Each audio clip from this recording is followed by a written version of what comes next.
CHAN 2020 has come and gone. Officials of CAF and FIFA hailed Cameroon for a successful organization of the competition despite the COVID-19 pandemic. Tonight, we focus on the different football facilities that responded to international norms that was at the limelight. Government scores an excellent mark in matters of security as attempts by squanderers to jeopardize the successful host of the event in all 4 sites were thwarted. This to the credit of the Cameroonian people. And those are top stories. Good evening, ladies and gentlemen. Thanks for joining us on this edition of the 7:30 News Live on the CRTV.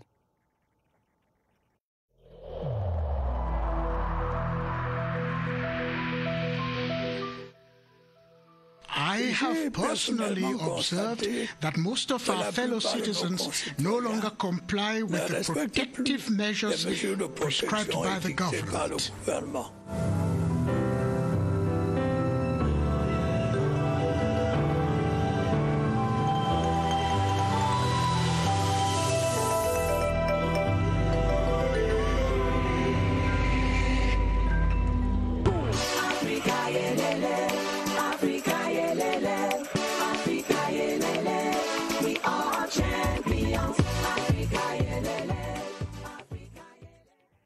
Welcome back.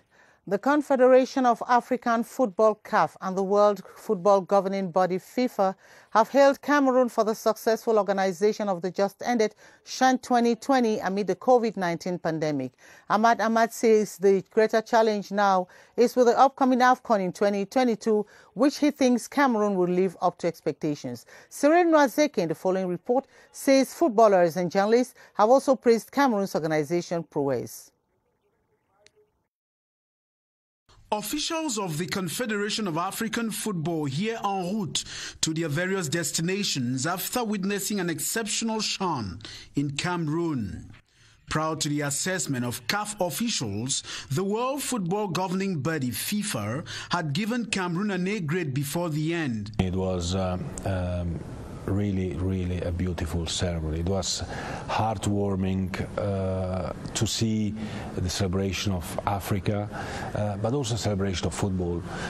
It was for many months the first time I attended again a game, also with spectators in the stadiums. CAF president hails the host, Cameroon. I wish to thank President Paul Biya and all Cameroonians for the huge investment. It is for the African youth and not only Cameroonians. Today, Cameroon has all that makes the African continent proud. Journalists, football legends, among others, say Cameroon rose up to expectations. The upcoming AFCON in 2022 is another challenge. Seeing all what happened, we can say it is promising and no one doubts on Cameroon's abilities to host the AFCON in 2022. As for the organization, I am very much confident. The CHAN is over. Time now for the AFCON. The different football facilities that were used at the just-ended African Nations Championship responded to international norms. From the Amadou Aidjo Stadium, passing via the Douala Japoma Stadium and to the Limba Omnisport Stadium, the beauty of Cameroon's readiness to host Africa was at the limelight. The successful organization of the CHAN Total 2020 with up-to-date stadia translates Cameroon's great strides in building football facilities for present and future generations, as you tell us, Romeo Kenny in this report. 4 football stadia standing tall in the cities of Yaoundé, Douala and Limbe, quick to testify Cameroon's prowess in brandishing the game of football to the face of the world. The renovated Yaoundé Amadou Aidjo Stadium interpreted the country's great attachment to soccer, hosting the opening and closing ceremonies of the Bonanza. The over 40-year-old stadium accommodated Group A matches plus other prominent fixtures, including the final. The 50,000 capacity Japoma Stadium in Douala caught admirations. Its internal and external beauty sprout countries' unflinching determination in erecting world-class stadia. Here, Intermediate Lions picked a pioneer semi-final ticket in CHAN history. After hosting the 1972 AFCON, the reunification stadium was again an avenue of unification for African football during CHAN. The modernized 30,000 Bepanda edifice was a melting pot for Group C and classification encounter. The 20,000 capacity Limbe Omi Sports Stadium in Kmer is an epitome of Cameroon's excellence, making football a common patrimony. Evidently, Cameroon is endowed with up-to-date football grounds and can proudly mingle in the midst of the most celebrated with such football facilities.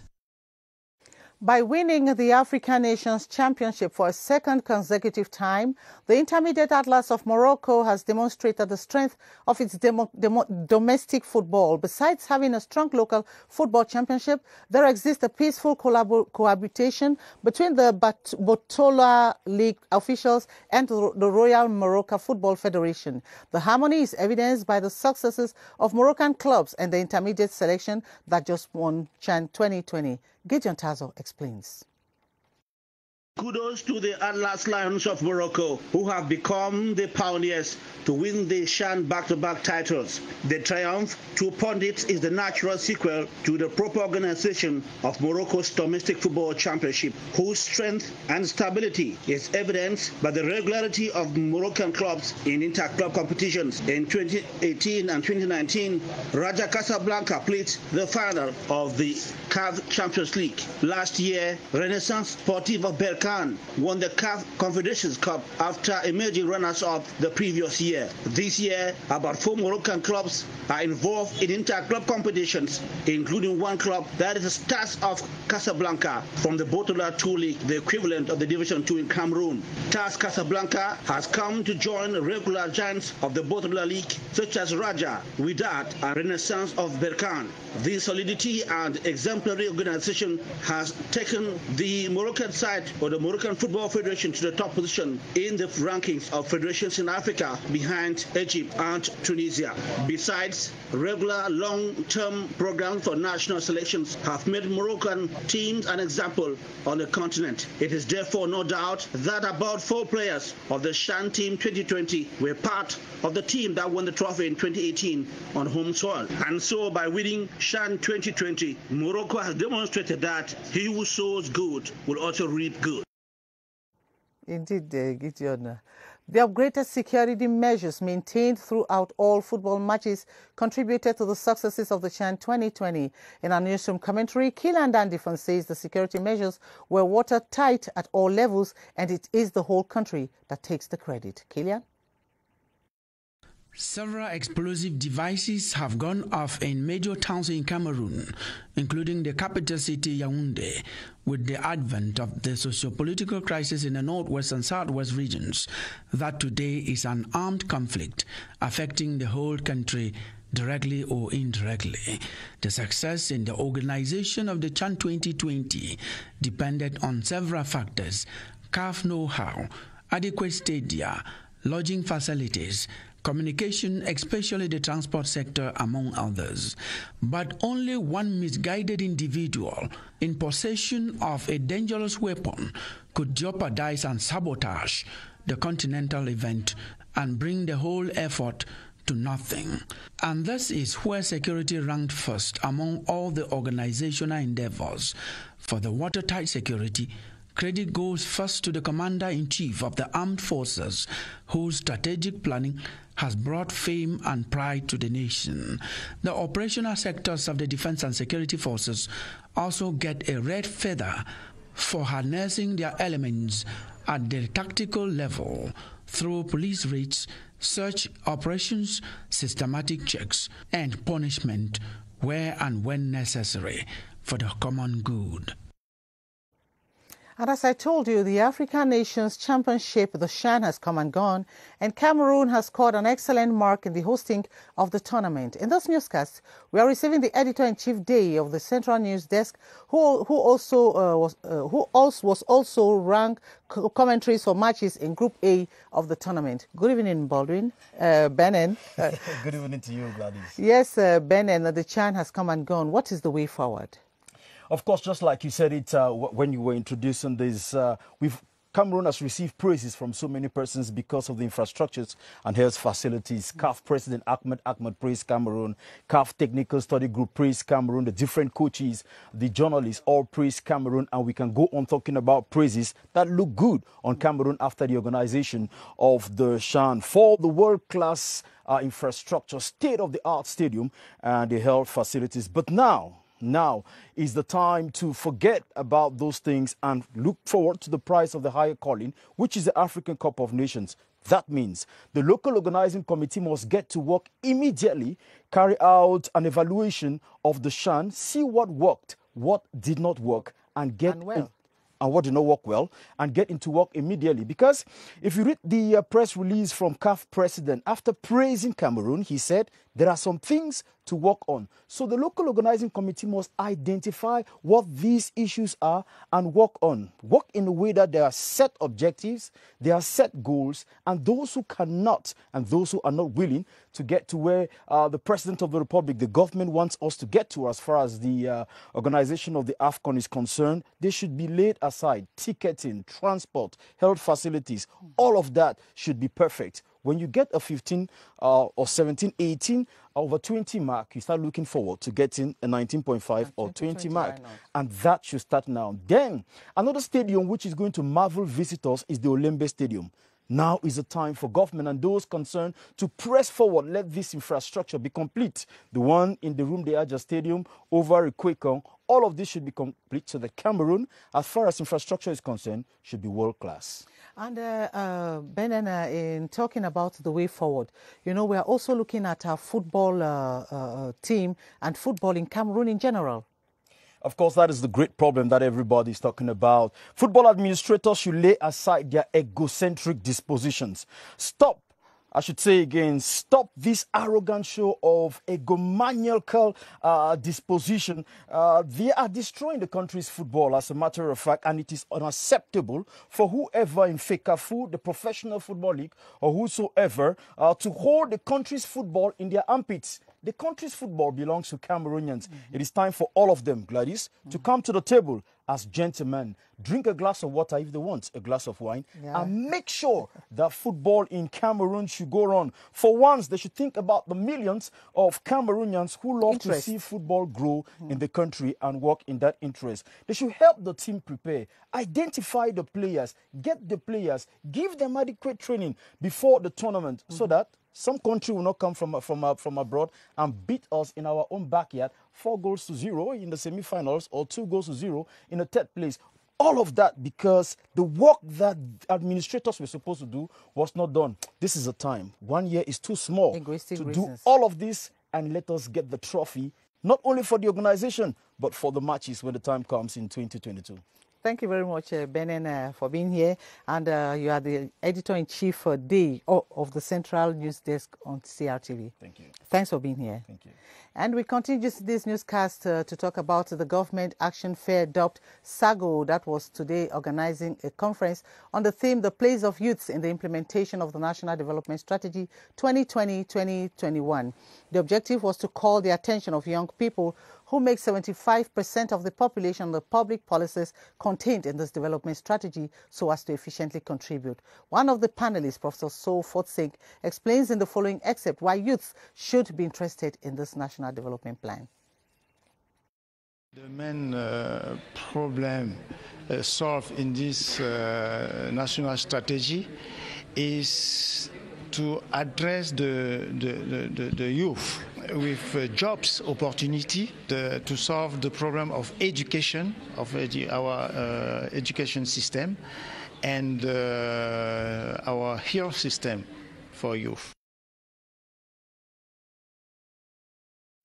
Adamu and Goni, a TV series that addresses anti-violent extremism, has been converted into a graphic novel to be distributed for free to youths between 11 and 18 in the north and far north regions of the country.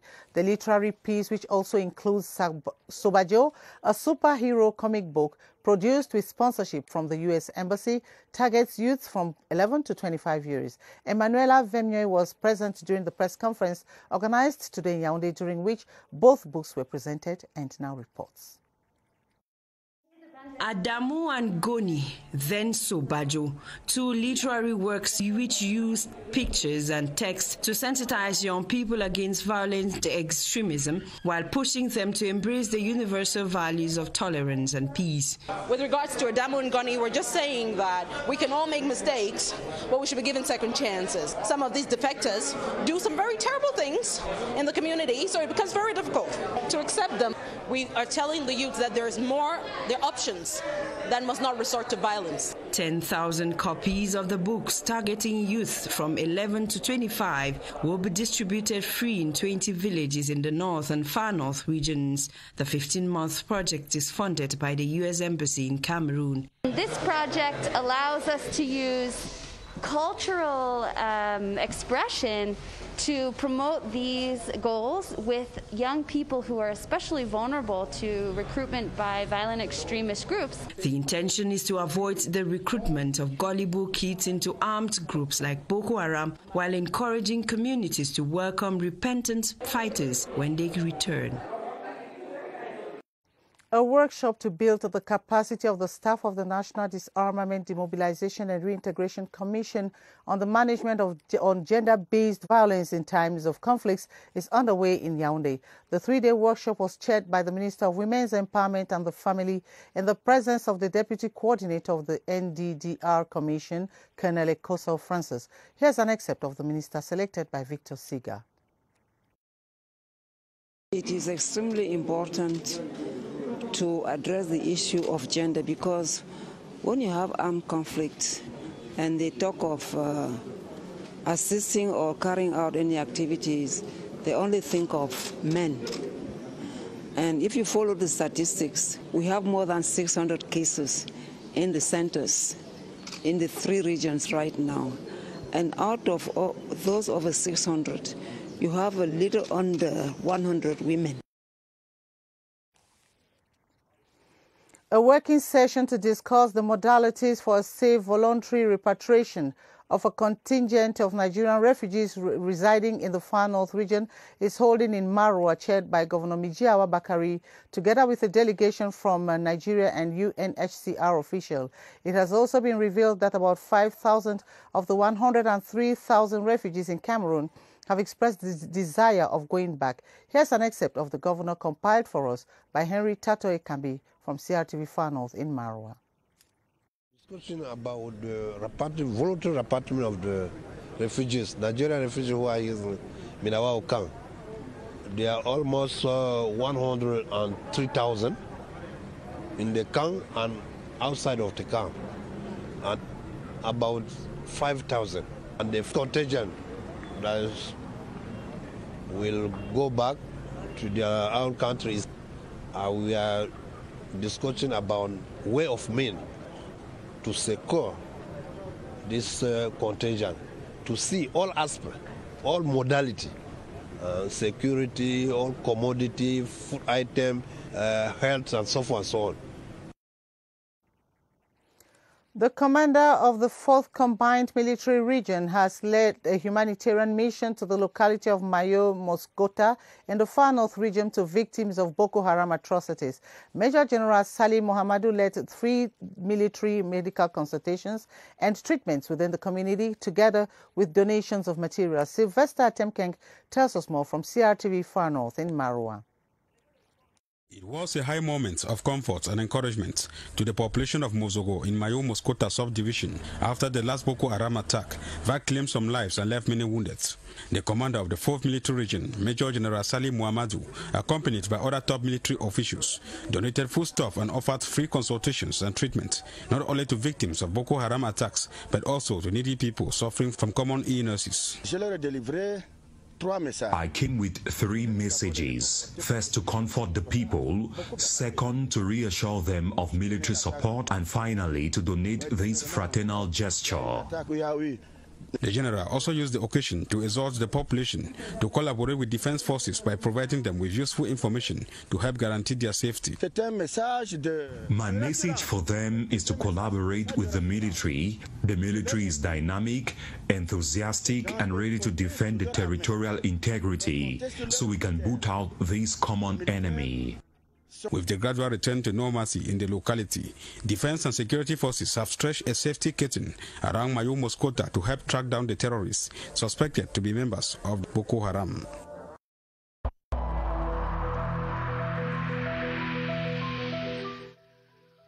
I urge you once again to put on your face masks, to wash your hands regularly, and to consult a physician or any other health personnel if you notice any symptoms.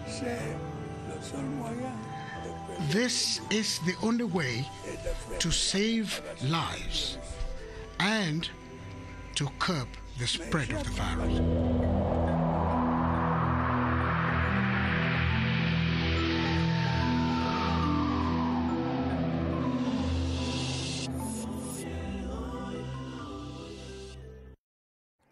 With the 2020 African Nations Championship over, health practitioners are now making an appraisal of activities carried out during the competition to limit the spread of COVID-19 here in the nation's capital, Yaoundé, Douala and Limbe. Baldwin Sama is just back from Douala and now joins us from the Public Health Emergency Operations Center in Yaoundé with his guest, Dr. Joseph Fonkam, with updates. Hello, Baldwin. Welcome back.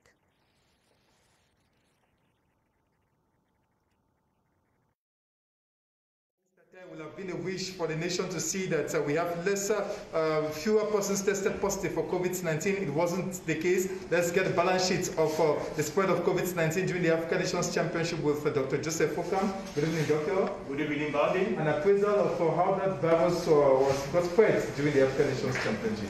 Absolutely, Baldwin. During the just ended Africa Championship competition, we realized the rate of COVID-19 testing varied from one testing site to the other. And because Cameroon had a robust system in place to control for those COVID-19 testing, each player and their delegation were tested 48 hours before each match.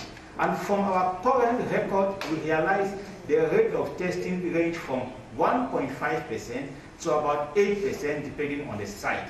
But what we also had interestingly is, thanks to this robust testing strategy, when we got around the final, we were able to pick up all those who were positive, we were able to manage them, and the outcome is that during the final game, we had none but except one case that was still positive, meaning that the system put in place was able to track all those who were positive, to treat them, and to make sure all these players are going back to their countries with a negative result. Thank you, Doctor, for all those details. Gladys, before we end, just to give you these figures as concerns those tested positive, we had in total 55 players who were tested positive for COVID-19, 16 referees tested positive during the African Nations Championship, 102 other persons involved in the organization for the African Nations Championship were tested positive for COVID-19, 24 active cases with 17 persons who recovered from the virus, giving us a total of 173 persons who were tested positive for COVID-19 in Yaoundé, Japoma, Bipanda, and in Limbe. Back to you, Gladys. Well, thank you for those updates, Baldwin Sama, and hope to be in your company tomorrow, same time. An expert intermediary group has gone operational in Yaoundé to guide investors of the financial market on how to obtain the best deals for their investment. This information was made known today in Yaoundé during a press conference that brought together journalists from the public and private media who were briefed on the working capacity of this financial market monitoring group. Luma Slim Davies completes that story. The stock market provides larger opportunities for businesses of varying scales to expand and consequently maximize financial gains. Journalists were therefore briefed on new opportunities in this sector in Cameroon. We try to keep an eye on financial market on a daily basis in order to attract more capital, assist our companies to gain more money on those markets. We cannot stay behind.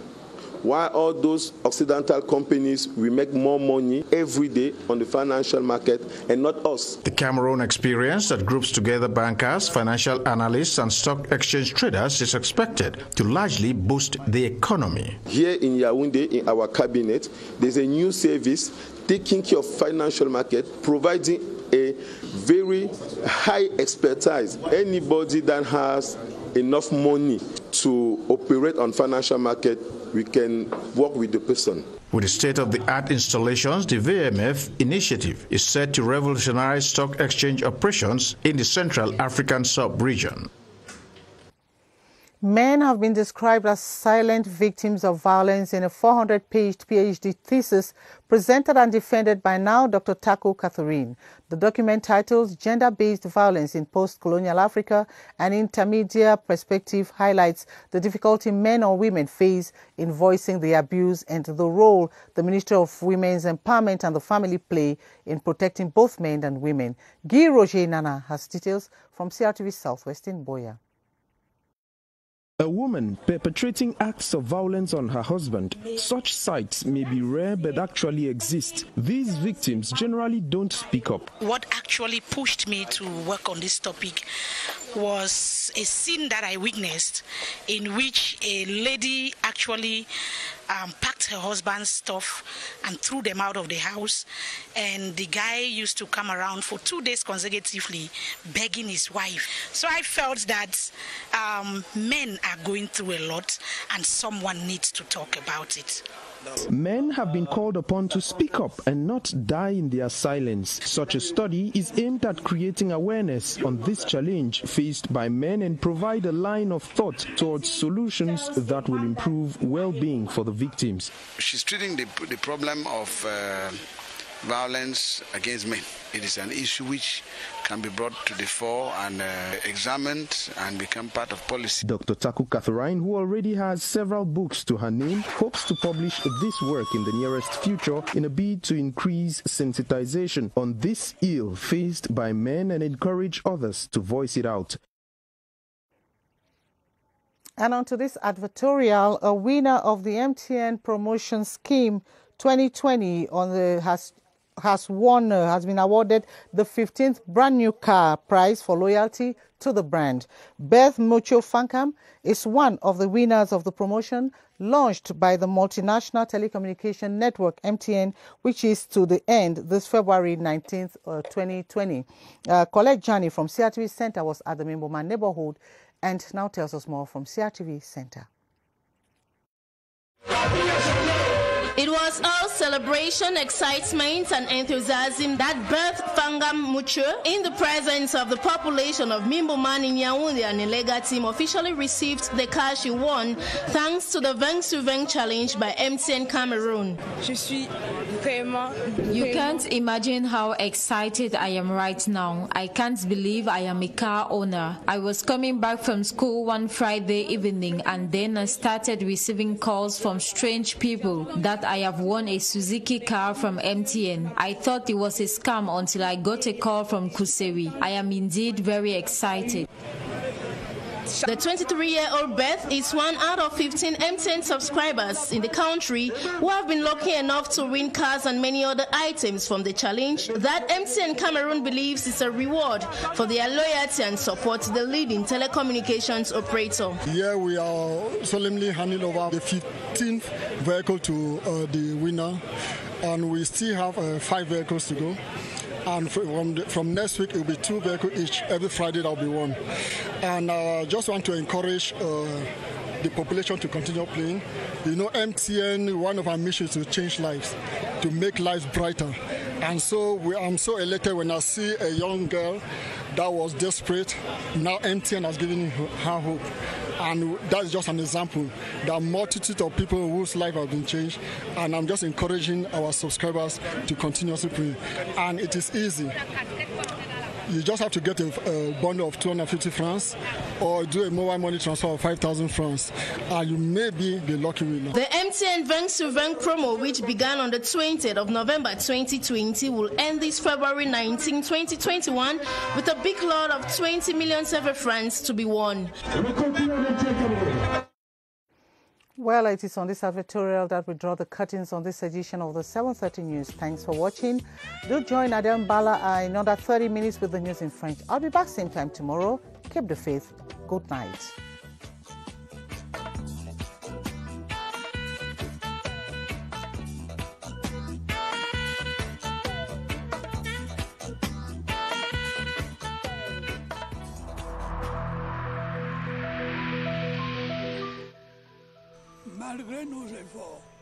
Despite our efforts, COVID-19 plunged many families into mourning and seriously hampered the functioning of our economy and society.